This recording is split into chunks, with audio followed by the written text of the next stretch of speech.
Fish fighting మళ్లీ షురూ అయింది. బత్తిన చేప ప్రసాదం పంపిణీకి జూన్ 8న తేదీ ఖరారు కావడంతో దీని శాస్త్రీయతపై సందేహాలు, విమర్శలు, అనుమానాలు మళ్లీ మొదలయ్యాయి.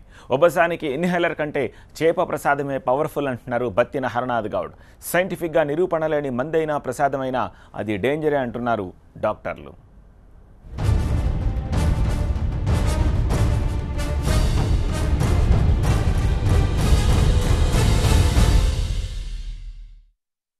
మృగశిర కార్తె అనగానే హైదరాబాద్లో బత్తిన సోదరుల చేప ప్రసాదం గుర్తుకొస్తుంది. అంతగా బత్తిన చేప ప్రసాదం ప్రాచుర్యం పొందింది.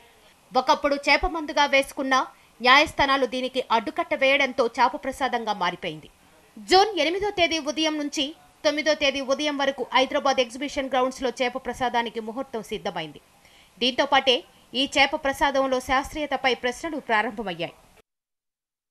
100 ఏళ్లకు పైగా ఉబ్బస వ్యాధిని దూరం చేయడానికి వంశపారపర్యంగా బత్తిన సోదరులు ఈ చేప ప్రసాదం పేరుతో మందును పంపిణీ చేస్తున్నారు. బత్తిన సోదరుల్లో ఒకరు చనిపోగా మిగిలిన బత్తిన హరనాథ్ గౌడ్ తన కుటుంబంతో కలిసి ఈ పంపిణీ చేస్తున్నారు. ఇది ఉబ్బస రోగులకు ఇన్హేలర్గా పనిచేస్తుందంటున్నారు బత్తిన హరనాథ్ గౌడ్. ఇది ఈసోఫేగస్ స్పేరింగ్స్ లోపల పోతూ ఇవన్నీ క్లీన్ చేస్తూ పోయి మన లో జీర్ణమైపోయి ఒక ప్రకృతి సిద్ధమైన ఆయిల్ మాదిరిగా తయారయ్యి అది బ్లడ్ స్ట్రీమ్లోకి వెళ్ళిపోతుంది. ఉదాహరణకి ఎట్లనైతే ఇన్హేలర్ అవి ఇవి తీసుకుంటారో దాని పవర్ ఉన్నంత వరకే ఇది ఉంటుంది. ఇది ఎయిర్వేస్ క్లీన్ కావడానికి దాని గురించి ఇది ఎక్కువ. ఇది ఇక్కడ ఎగ్జిబిషన్లో వాళ్ళు ఇది అయిన తర్వాత కూడా 4 ప్లేస్లలో ఇక్కడ దూద్బౌలిలో, కవాడిగూడలో, మన దిల్సుఖ్ నగర్లో, మన కూకుట్పల్లిలో ఇవన్నీ ప్లేస్లలో కూడా మా అన్నదమ్ములు ఎక్కడెక్కడ ఉంటారో అక్కడ అన్ని జాగాలలో కూడా వస్తారు. గతేడాది మత్స్యశాఖ 60,000 చేప పిల్లలను పంపిణీ చేసింది. అయితే చేపతో కాకుండా మాంసాహారాన్ని స్వీకరించని వారి కోసం కూడా ప్రసాదాన్ని ఇస్తామంటున్నారు హరినాథ్ గౌడ్.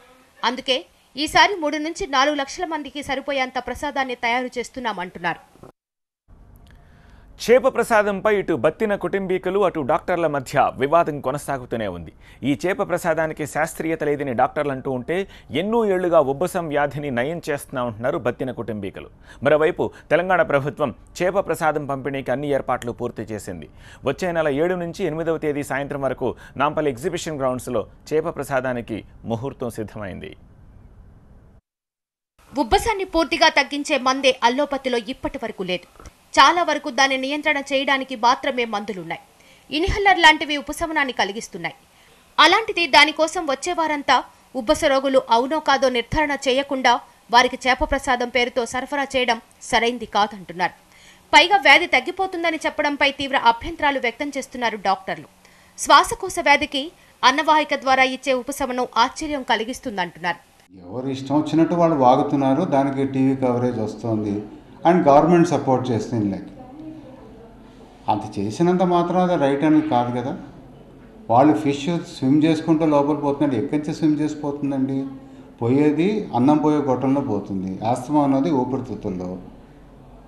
సో ఆ 2 కనెక్టెడ్ కాదు. అది వాళ్ళకి ఈ బేసిక్ అనాటమీ, బేసిక్ ఫిజియాలజీ దగ్గర నుంచి వాళ్ళకి ఎక్కడ ఎక్స్ప్లెయిన్ చేస్తాము?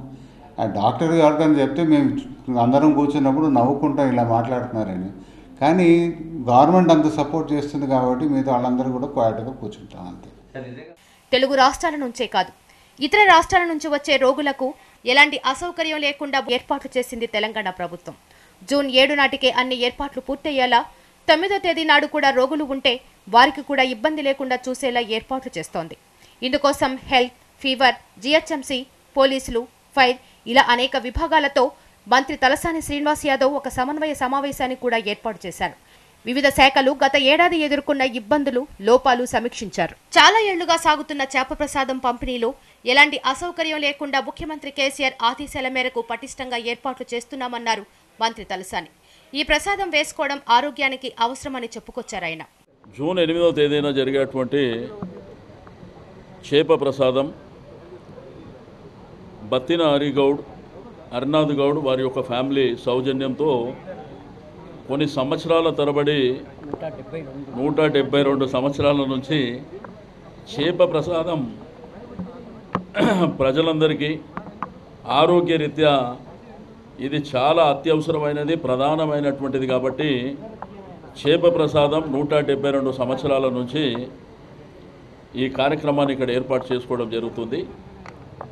అయితే గౌరవ మన ముఖ్యమంత్రి గారు మాకు ఇచ్చినటువంటి ఆదేశానుసారం ఈసారి ఇంకా బ్రహ్మాండంగా జరగాలి, జనం కూడా ఎక్కువ రావడానికి అవకాశాలు ఉన్నాయి కాబట్టి ప్రభుత్వ పరంగా అరేంజ్మెంట్స్ విషయంలో ఏ లోపాలు లేకుండా మరి చేయాలనేటువంటి ఉద్దేశంతో బత్తిన చేప ప్రసాదం పంపిణీపై చాలా ఏళ్లుగా జన విజ్ఞాన వేదిక లాంటి సంస్థలు బహిరంగ సవాల్ చేస్తున్నాయి. అయితే ఒక అశాస్త్రీయమైన పంపిణీ కోసం ప్రభుత్వం ఏర్పాట్లు చేయడాన్ని వైద్య రంగం తప్పుపడుతోంది. మనిషికి 10 మిల్లీగ్రాముల ప్రసాదం ఇచ్చిన లక్షల మందికి అన్ని టన్నులు ఎక్కడ తయారు చేస్తున్నారు, ఎలా తయారు చేస్తున్నారనే ప్రశ్నలు రావాలంటున్నారు. ఏదైనా చిన్న లోపం జరిగినా వేల సంఖ్యలో ప్రాణాల మీదకు వస్తుందని హెచ్చరిస్తున్నారు. ఆస్తమాకి స్పెసిఫిక్గా మేము చేసేది ఇన్హేలర్ ట్రీట్మెంట్ కానీ ఏదన్నా ప్రతిసారి ఒక పేషెంట్ వచ్చినప్పుడు ఖచ్చితంగా అతనికి రిలీఫ్ అనేది మనం ఇవ్వగలుగుతాం. అందరికీ క్యూర్ చేయలేము, అది ఒప్పుకున్నాం. Because the nature of the disease is like that. అంటే ఈ జబ్బు వాతావరణ ప్రభావం వల్ల వచ్చేది కాబట్టి మనకి ప్రభావం అంటే ఎన్వైరన్మెంట్ మీద పెద్ద కంట్రోల్ లేదు కాబట్టి వాళ్ళకి ఎప్పుడు కూడా మనం కంట్రోల్ చేయొచ్చు కానీ క్యూర్ చేయలేము. సో అందరికీ మేము ప్రసాదం ఇచ్చి అందరికీ మనం ఇది చేస్తున్నాం అంటే సర్లే, దేశంలో ఎవరికి ఆస్తమా ఉండకుండా పోవాలి. మరి వీళ్ళు 50 ఏళ్ళగా ఇస్తున్నారంటే ఇంకా ఇంతమందికి ఆస్తమా ఉంది అంటే ఎక్కడో ఫెయిల్ అంటే కదా అది. ప్రతి ఏటా మృగశిర కార్తె రావడం ఎంత సహజమో బత్తిన చేప ప్రసాదం పంపిణీ కూడా అంతే సహజంగా మారింది. దీనితో పాటు దీని శాస్త్రీయతపై ప్రశ్నలు కూడా అంతే స్థాయిలో వ్యక్తమవుతున్నాయి.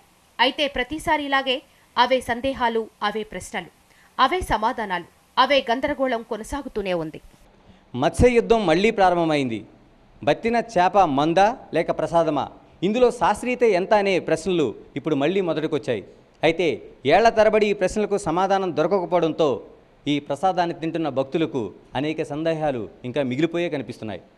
కెమెరా పర్సన్ ఆర్ ప్రసాద్తో గణేష్, టీవీ 9 హైదరాబాద్.